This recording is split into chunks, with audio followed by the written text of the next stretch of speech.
Comment vous expliquez la démission du maire Charlotte Dornelas?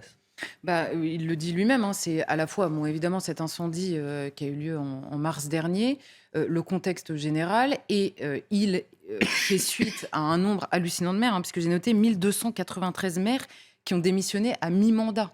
1293, donc c'est énorme. David Lisnard, qui est le patron des maires de France, s'est inquiété du fait qu'on atteigne un seuil critique en nombre de démissions d'élus, parce qu'il y a les maires, mais il y a tous les autres élus en France. Et je pense que particulièrement pour les maires, vous savez, les maires, on dit souvent, c'est l'élu préféré des Français.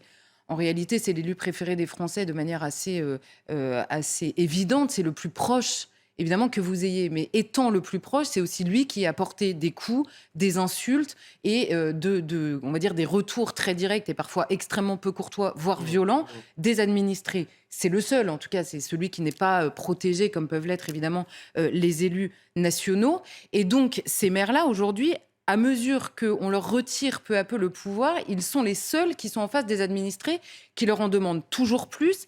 Et eux voient tous les pouvoirs de décision, on va dire, quitter directement leur ville, voire des décisions s'imposer par le haut de l'État sans qu'il y ait de suite ou de protection. Charlotte, sur ces 1200 maires qui ont jeté l'éponge, ils ne sont pas 1200 à avoir vu leur maison Brûlée, incendiée. bien sûr. Et ils ne sont pas 1200 à avoir vu leur maison brûlée parce qu'au cœur de ces tensions, il y a cette installation de ce déménagement d'un centre de migrants à côté d'une école. Donc est-ce que ça aussi, vous le mettez quand on dit à qui la faute? Est-ce que c'est la faute seulement à l'État qui est impuissant, ou est-ce que c'est aussi la faute à finalement ces militants qui ont peut-être incendié sa maison, mais au cœur de cet incendie, Non, mais il y a la question migratoire. Non, mais là, il y a plusieurs choses. Les responsables de l'incendie de la maison du maire sont les personnes qui ont incendié la maison du maire. Là, aujourd'hui, on ne sait pas qui c'est. Si ce sont des militants opposés au centre d'accueil des demandeurs d'asile, ce sont évidemment eux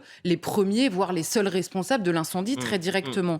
Maintenant, il y a plusieurs questions dans votre question. Oui. Il y a finalement la question des maires et on va dire de cette démission. Que représente la démission de cet élu-là? C'est pour ça que je répondais sur la question des élus, Je sais. qui est vraiment une inquiétude dans le pays aujourd'hui pour les personnes concernées. Il y a la question de ce que devient la question migratoire et ce qu'elle génère, comme c'est Bruno Retailleau cette fois-ci qui disait c'est une question qui finit par générer une guerre civile. C'est factuel, c'est-à-dire qu'on peut prendre un parti, prendre l'autre, dire qu'un tel a raison, un tel a tort. C'est une question qui devient extrêmement, inflammée. Oui, c'est un très mauvais jeu de mots que je n'ai pas fait sciemment, mais qui devient vraiment extrêmement problématique aujourd'hui en France. Et ensuite, il y a la question de l'abandon de l'État, que j'ai liée à la question des élus, parce qu'eux-mêmes le disent, ils ne peuvent plus travailler correctement. Soit l'État leur impose des choses, soit leur retire le pouvoir de les faire.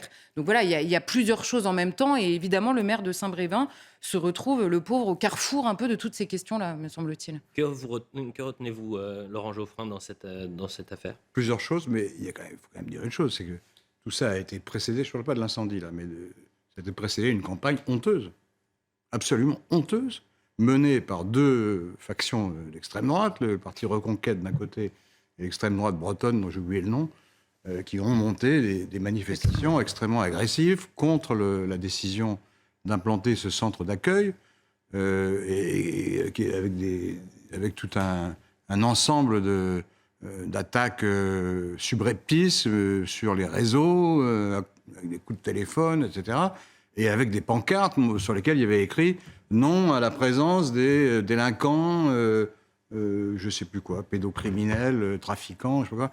Donc c'est une campagne qui était fondée sur le fait que des gens qu'on ne connaît pas, puisque c'était des gens qui devaient venir, donc on ne les connaissait pas, qu'on traitait par avance de criminels. Mais de toute façon, c'est des migrants, donc c'est des criminels. Donc on n'en veut pas. C'est ça la logique. Donc campagne honteuse. Limite raciste quand même, il faut quand même dire les choses comme elles sont. Et après on dit mais c'est scandaleux, l'État ne fait rien. Oui, mais c'est pratiquement les mêmes qui disent c'est scandaleux, l'État ne fait rien, et ceux qui ont manifesté pour essayer d'empêcher une décision qui a été prise par le gouvernement et que le maire avait accepté. C'est le maire qui dit ça, donc les mêmes, excusez-moi, c'est compliqué là. Non, mais ils ne sont pas les seuls. Mais ceux-là, en général...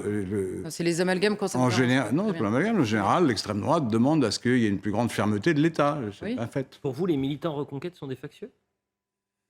Factieux, ils n'ont pas Parce essayé que vous avez prendre parlé le- de C'est ce que faction. vous venez Hein. de dire, mais bon. Faction et factieux, c'est pas pareil. Oui, Factieux, c'est effectivement, quand on faction, essaye de- c'est un groupe parti se livrant à une activité factieuse. Pardonnez-moi.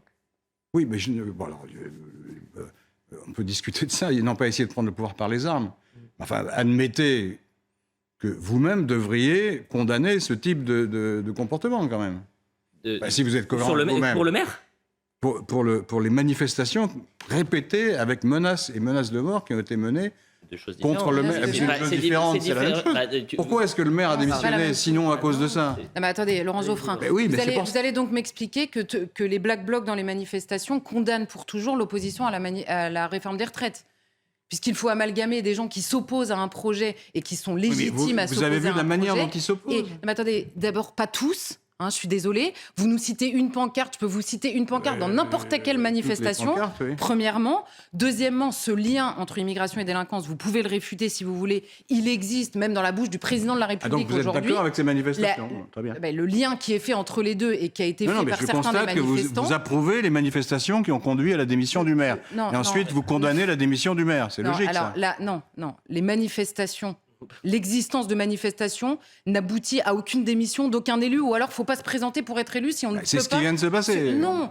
Vous voyez bien que l'incendie d'une maison et une manifestation, c'est pas la C'est même pas chose. seulement quand à cause même. de l'incendie, il vient de le dire Non, mais lui-même. il dit Lui-même qu'il est c'est attaqué en effet verbalement l'ambiance. Oui. en permanence, Donc une attaque verbale, ça Notamment n'est par pas les la même militants dont chose je qu'une parle. manifestation. notamment par les Non, militants vous- dont je vous- parle, qui se Vous plaignent confondez. ensuite du Ah manque oui, de fermeté de l'État. On pourrait ajouter un quatrième point dans votre question initiale. C'est que pourquoi énormément de gens, depuis 3 jours, s'intéressent beaucoup au maire de Saint-Brévin et lui font part de toute leur compassion, ce qui n'avait pas lieu. L'incendie, c'est 22 mars. Il n'y avait personne du 22 Personnellement, mars. je m'intéresse depuis le début. J'avais même suivi aussi- l'affaire de Calac aussi. Je ne parle qui pas est de du vous même genre. spécialement. Vous Pas la même noterez, chose. vous noterez Calac, tout le monde s'y est intéressé. Là, en l'occurrence, Saint-Brévin aussi, beaucoup de gens s'y sont intéressés. Il y a énormément de villages aujourd'hui qui ont ce problème-là aujourd'hui qui se pose aux maires, qui est imposé par l'État. Et d'ailleurs, certains maires le regrettent aussi que ces centres d'accueil soient imposés directement par le haut. Mais je note que la démission du maire de Saint-Brévin est devenue un sujet médiatique national en raison du sujet de fond. Parce que c'est tellement pratique. Tous les autres élus, il y a une histoire, il y en a une autre. Là, non, c'est pas à cause de l'incendie. Il y a eu, Il n'y aurait pas d'incendie, il n'y aurait pas eu vous avez d'affaire. beaucoup entendu parler de la mère corse dont la maison a été incendiée Oui, il y a j'en 2 ai mois. entendu parler aussi, Ah oui, bien beaucoup, sûr. beaucoup. Ça a fait la une de tous les journaux. Vous pouvez pas être honnête parfois. Vous pouvez pas voir qu'il y a. Mais qu'est-ce qui vous permet de dire ça? Vous êtes Non, mais insultante à la fin. me dites pas que vous en avez entendu parler de la même manière que le maire de Saint-Brévin. J'ai pas s'il dit de la vous même plaît. manière, j'ai dit que j'avais entendu Oui, parler. bon, alors d'accord. Vous noterez que c'est pas devenu un sujet médiatique national de la même manière. Donc là, évidemment, ce qui fait le sujet médiatique, c'est le sujet de fond de la question On de la parle de répartition l'immigration, des ça peut vous migrants. faire plaisir. Précisément, je vous dis que c'est ça qui conduit à la compassion et à la compassion médiatique nationale pour ce maire-là. Je note qu'il y a des centaines de maires qui sont dans des situations comparables et qui n'intéressent pas autant. Est-ce qu'on a le Le droit, Oui, le poisson, est-ce qu'on a le droit en France, Laurent Geoffrin, de manifester contre le déménagement d'un centre de migrants à côté d'une école, par On a exemple? le droit de manifester sur tous les sujets. Alors, Condition de respecter la loi. Donc, c'est pas ça qui est en cause. Mais enfin, vous avez bien lu la manière dont ça se passait. oui. Pas forcément par les. C'est bien, D'ailleurs, d'ailleurs. il faut distinguer, évidemment. Il y a les gens qui manifestent officiellement, Mhm. mais avec des slogans qui sont vraiment pas ragoûtants, Mhm. on puisse dire. Et deuxièmement, il y a des attaques directes. Alors, est-ce que c'est les mêmes? Est-ce que ce sont d'autres? Comme c'est des gens courageusement anonymes, on n'en sait rien. Mais bon, le maire est menacé de mort. Mais On c'est- l'insulte sur les réseaux sociaux. Mais vous avez raison. Tout ça fait. Et pourquoi les manifestants n'ont pas condamné ces agissements scandaleux? Mais comment ça, ils n'ont pas condamné Ben, je crois pas, non. Je n'ai pas entendu ça. Mais- Enfin, vous avez entendu Ils tout le auraient monde dû- condamner ils auraient dû l'incendie de se- cette Bah oui. maison. En Ils tout cas, auraient les dû se autorités. Tout le monde- désolidariser hautement de ce Mais genre évidemment de qu'ils comportement. l'ont fait, enfin. Qu'est-ce que vous racontez Ils auraient pas dû raconte ce que je manifester. veux. Non, mais ils auraient pas dû. mais Après, par dites pas des exemple, choses manifester fausses. une nouvelle. Par exemple, si ils auraient pas dû remanifester. C'est ça que vous voulez dire? Mais ils auraient peut-être essayé de calmer le jeu, ça aurait été pas totalement idiot. C'est si très vous- intéressant. En fait, je pourrais vous discuter, Je pourrais essayer vous répondre en miroir. de dire, je veux bien qu'il y ait... Non, mais c'est en, très plus, intéressant. en plus, la demande est quand même bizarre, parce que ces centres d'accueil de réfugiés, c'est légal. Il faut bien les mettre quelque part. Non, mais d'accord. Donc il faut bien qu'il y ait des attendez, centres pour là, il faut faire un accueillir point. les réfugiés qui demandent l'asile, qui sont Il faut en faire un instance point de... extrêmement et précis, si je puis me permettre. Et, Là, en il n'y l'occurrence- avait pas de précédent d'actes de délinquance. Alors, à Saint-Brévin, il se trouve qu'il y a déjà eu une répartition de migrants au moment de la dispersion de la jungle de Calais. 200 sont arrivés, puis 200 ont été rapatriés même des banlieues de Nantes dans les années qui ont suivi, sans que la population ne s'oppose du tout à l'arrivée de ces personnes. Il se trouve qu'il y a quelques mois, des habitants de Saint-Brévin, dont les enfants sont scolarisés dans la maternelle de la ville, ont découvert sur l'enceinte de la maternelle l'annonce de l'installation d'un centre dans l'enceinte. Pourquoi ça pose un problème aussi grave? Parce que en fait, vous considérez donc que les migrants sont des délinquants qui vont s'attaquer aux enfants? La question que je vous pose aujourd'hui, la question qui se pose aujourd'hui aux personnes, c'est que d'abord, l'inquiétude est née du fait de l'installation de ce centre à l'intérieur de l'enceinte scolaire. Premièrement, ce ne sont pas des gens qui s'y sont opposés il y a 4 ans, 5 ans, depuis 2016. Et donc, c'est cette question-là qui a été posée. Vous considérez que les migrants sont des délinquants en puissance, par définition? Deuxièmement, forcément, autrement, il n'y a pas de danger. En fait, je ne présuppose rien. Je vous explique ce qui se passe puisque vous ne dites pas les choses telles qu'elles sont. En tout cas. Deuxièmement, probablement que l'État et le maire ont su l'inquiétude que ça allait générer. Donc, ils ont probablement fait le même lien que vous êtes en train d'établir, puisqu'ils n'ont pas jugé bon, de prévenir la population. Et quand la population a demandé des comptes sur l'installation de ce centre, le maire a envoyé son adjoint à la sécurité. Il n'est même pas venu expliquer le projet lui-même. Donc, il est coupable. Donc, il a bien fait de démissionner. Mais non, mais pas du tout. Si vous voulez des gens qui sont contre le maire. En fait, la publique. Mais non, malhonnête à un degré vous prenez leur défense en permanence. Vous condamnez même pas leur. Je suis en train de vous dire que je suis en train de simplement, je vais dire une chose. Elle n'est pas en train de ne pas condamner ce qui s'est passé. En miroir, je viens d'entendre. En miroir, je vais vous dire une chose. Ces centres que Emmanuel Macron a voulu installer partout, sans consultation de la population, sans même consultation des élus qui parfois se voient imposer les choses, eux aussi génèrent potentiellement des réactions violentes. C'est ça le problème, c'est ça que je suis en train de vous dire.